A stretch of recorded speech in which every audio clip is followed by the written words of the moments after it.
brand new joint leo Mzee kama kawa. Kama kawa vipi? Uko shwari Niko sawa. Bwana karibu sana kwenye show. Mara ya mwisho tulipiga story mwaka jana. Ilikuwa ni mwaka jana. Mwaka mpya ndio umeanza huu hapa. Na nikaona somba ije kazi mpya. Mashabiki endelee kuenjoy. Okay. Hivi ndo tunafungua nayo mwaka hii au tulishatoa kuna project tuliachia hapo katikati? Hapana, hii ndio nafungua mwaka tangu tulipoachia album ile pale. Tukawa kimya sana ndo tumekuja kuachia ngoma hii hapa. Okay. Unajua kupata feedback ya album bila kukucheki mwenyewe muhusika inakuwa ni ngumu sana. Ni kweli. Unaweza ukatuambia pia mapokeo yalikuwaje? Feedback imekuwa vipi? Mapokezi ya album yalikuwa mazito kidogo. Of course ilikuwa ni album yangu ya kwanza. Ilikuwa inaitwa My Sound. Nilikuwa nategemea mapokezi tofauti na ambayo yametokea, kwa sababu nilikuwa nawaza inaweza ikawa kubwa na itapokelewa vizuri, lakini mapokezi yake yalikuwa ni ya shida kidogo. Na hii sababu ya msingi ilikuwa ni distributor ambaye nilikuwa nafanya naye kazi kwa ajili ya kusambaza kazi. Tulishindwana kidogo kwenye masuala ya maslahi. Kwa hiyo kukawa na uzito kidogo kwenye kupandisha zile kazi. Kwa hiyo tulifanya launch ya album. Matokeo yake album ikija kupanda kama mwezi mmoja baadaye. Kwa hiyo ilinikata na ilisababisha nipoteze mashabiki wengi ambao wanasubiri album. Noma sana. Kwa hiyo kilichosababisha ni swala la malipo, ndio kwa upande wako ama kwa upande wake? Ilikuwa kwa upande wangu, kwa sababu niseme alivunja makubaliano. Tulikuwa tumezungumza asilimia kadhaa kwa kadhaa ambazo tunagawana kila baada ya muda fulani. Sasa baada ya kufika muda nikaona amezidisha zile percentage, na tulipozungumza kukawa na Kiswahili fulani hivi. Nikaona hapa tena inakuwa shida. Kwa wakati ndo album inasema ndo naanza album ipande, ndo likatokea hilo. Kwa hiyo ikabidi nisitishe kwanza, niangalie kama na distributor mwingine au tu negotiate kwanza, tuweke sawa alafu ndo apandishe. Okay. Kapo, kwa nini umekuwa sio mtu wa kushirikisha sana wasanii wengine? Unaona unapiga tu wewe, ni wewe unamaliza mwanzo mwisho. Wasanii wa nyanda za juu kusini vichomi. Vichomi vingi. Unajua ile album msanii gani ambao ulimshirikisha kwenye ile album? Mbona kama ulikuwa ile album ilikuwa na ngoma 8 na hakushirikishwa mtu yoyote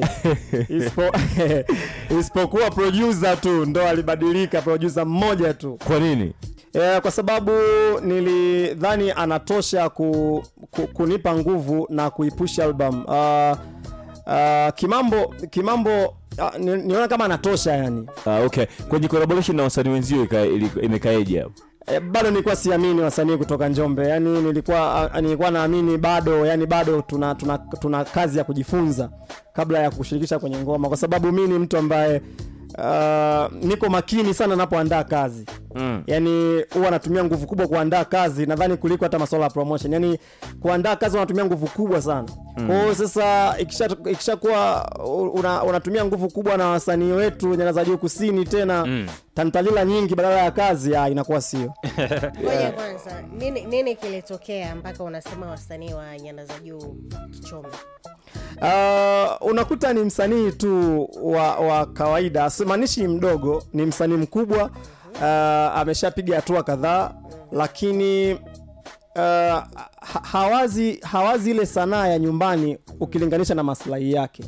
Sio kwamba hatuelewi kwamba kwenye kuwa star, kwenye kuwa mkubwa tunatumia nguvu nyingi. Hilo kila mmoja analijua. Lakini haimaanishi sasa ufinye sanaa ya nyumbani kwa sababu ya maslahi yako mbele. Kwa hiyo mtu akifanya hivyo mimi kwangu naona kichomi, yani wewe ni mchawi wa sanaa. Nani wewe? Ushamfuata mtu labda? Wengi tu. Kama wengi tu. Wawili watatu majina yao. King Pasa nini? King Pasa Mnyamwezi sana. Ana hizo mbanga. Ila kuna wasanii wetu na sasa Makambako hapa Makambako. Wanaoimba na uchana au kina bitu nini sijui yao. Bitu nini? Bitu K au bitu nani? Au vichomi sana hao mwanangu. Au kina bitu nini hao. Kichomi chake kipi? Ulishamfuata labda?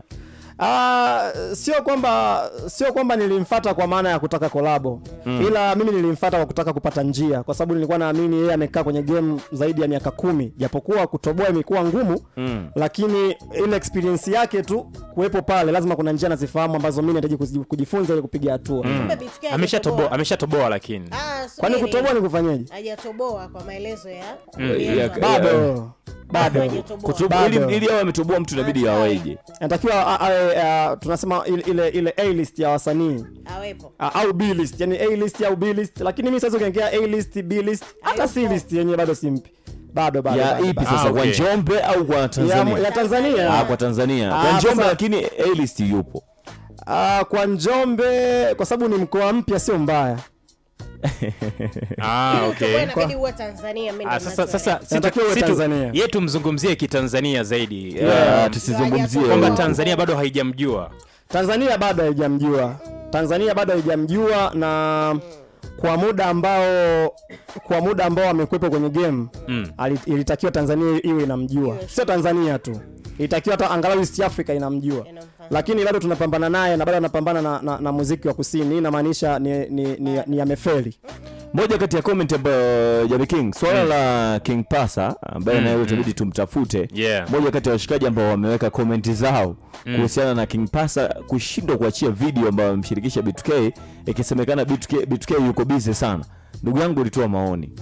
Ndio. Nili comment kwenye account ya King Pasa. Nikawaambia kwamba mara zote mimi wanawaambia kwamba huyo nani bitu nini huyo ni mchawi wa sanaa ya kusini. Ni mchawi. Yani ninaposema mchawi namaanisha kwamba yeye ndo anakwamisha gurudumu la maendeleo ya muziki wa kusini. Kwa nini? Kwa sababu kuna sababu kubwa mbili. Tupe sababu. Cha kwanza, huyu ni jamaa ambaye amejiweka kibiashara zaidi kwenye muziki wa kusini kuliko kitu kingine. Na ninavyofahamu mimi, kwa mfano kama mimi nakuwa ndo msomi zaidi kwenye familia. Sitegemei kwamba wale madogo wanataka njia kutoka kwangu, natakiwa niwalipishe kila kitu. Sio kwamba usilipishe, lakini sio ulipishe kila kitu. Yani kwamba wewe unataka kwamba kuingiza voko zako, najua kwamba wewe ni brand. Kuingiza voko zako unataka hela. Haya, nikimaliza kushuti umeenda mbali. Yani kutoka kwenda studio nikulipe. Yani umetoka nyumbani umeenda studio nikulipe. Unataka mavazi unaenda studio fanya nikulipie. Kwamba nikaingia dukani nikununulie nguo uvae unavyoenda studio. Sijui unataka vitu kama hivyo, chakula na gengi yako pia. Yaani bwana mimi na gengi sijui watu watatu twende wote. Hapo hujashoot, hujafanya nini, hujalipa director.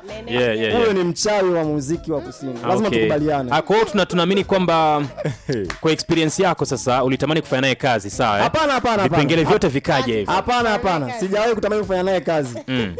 Mimi nilitamani anipe njia ambazo yeye ameshakaa kwenye game anazijua kwamba zitanisaidia kupiga hatua. Mimi siwezi kutaka kolabo na yeye kwa sababu nitamficha vibaya bana, yani nitampoteza vibaya na asije akajaribu atajuta. Mshikaji wako King Pasa umemleta pole.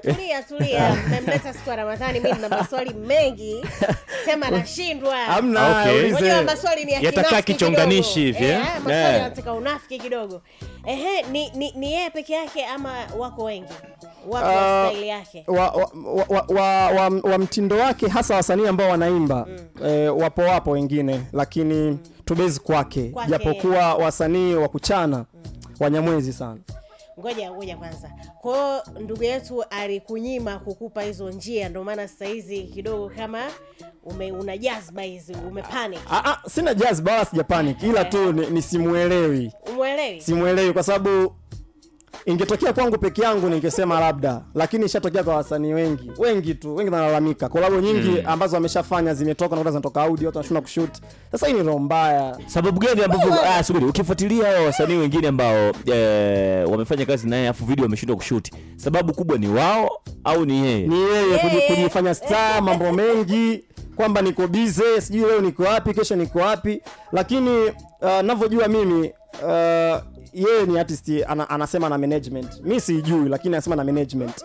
Sasa kama mtu ana management, maana yake ni watu ambao wana ratiba kwamba bwana yeye tutafanya mambo yetu, lakini siku fulani tutashuti video ya mtu fulani, na huo ndio utaratibu. Sasa inapofika muda ukaanza tantalila tena hapa pakaenda pakarudi, maana yake King Pasa nimeona amevua zile vesi, na huo ndio unyamwezi. King Pasa alinipigia nikamwambia, kaka, kwani hujui kuimba? Si unajua kuimba? Nenda studio, toa vesi za huyo na nani, tia vesi zako, shoot video, peleka mjini. Sio imeenda. Okay. Basi noma sana bwana. Inabidi mje mkutane pia na umeshakaa kukaa naye mkazungumza, si ndio? Mimi siwezi kuzungumza naye. Mnaweza mkamaliza hiyo michakato. Hapana, mimi unajua, namshukuru Mwenyezi Mungu, mimi sio mnafiki. Mimi hatuwezi kunegotiate chochote mimi na yeye kwa sababu hatuna cha kuzungumza. Hatuna cha kuzungumza. Mimi nadhani aendelee kuwakazia artist ambao hawajui wafanye nini au muziki unataka nini, au ndo kuwasumbua, sio mtu kama Kavo. Hapana. No sana. Ana ngoma yake mpya lakini bado hajaizungumzia mshikaji wetu. Kwa hutaki kuongea naye chochote. Sio kama hivyo face live umwambie bwana wewe ndio mchawi na uache uchawi kwenye huu muziki. Nikimwona na mchana nikimwona mchana asinijibu sababu utamkata na makofi. Yani nikimwona kumchana sio shida. Ni kweli sasa, nadhani kwani mimi anaweza kunifanya nini yule? Kwa hiyo maana wewe kinacho nani umeshuhudia akikwamisha vitu vingi. Yani muziki wa Njombe unaonekana, muziki wa kusini unaonekana kama muziki ambao upigi hatua kwa sababu ya wachache ambao wameshatangulia kwenye game. Na kwa sababu walitoka kipindi ambacho hakuna mtu akushindana naye, basi naamini anajua. Lakini mimi nakwambia na uhakika 100% kwamba kama huyu jamaa, yani kwa muda ambao amekaa kwenye game, kwa investment ambayo watu wameshajitolea sana kuweka kwake, angekuwa na uwezo tulikuwa tunaongea mtu mwingine kabisa sasa hizi. Sio huku tena. Bana washikaji, kwa mara ya kwanza hapa town unamsikiliza Kavo. Sasa unajiuliza huyu jamaa haya mazungumzo yote na ngoma yake kali hivi au si unaelewa? Taisikiliza hapa. Japo bless up ile ngoma aliyotuletea mwaka jana ilikuwa noma sana. Ulikubalije ilikuwa ngoma kali.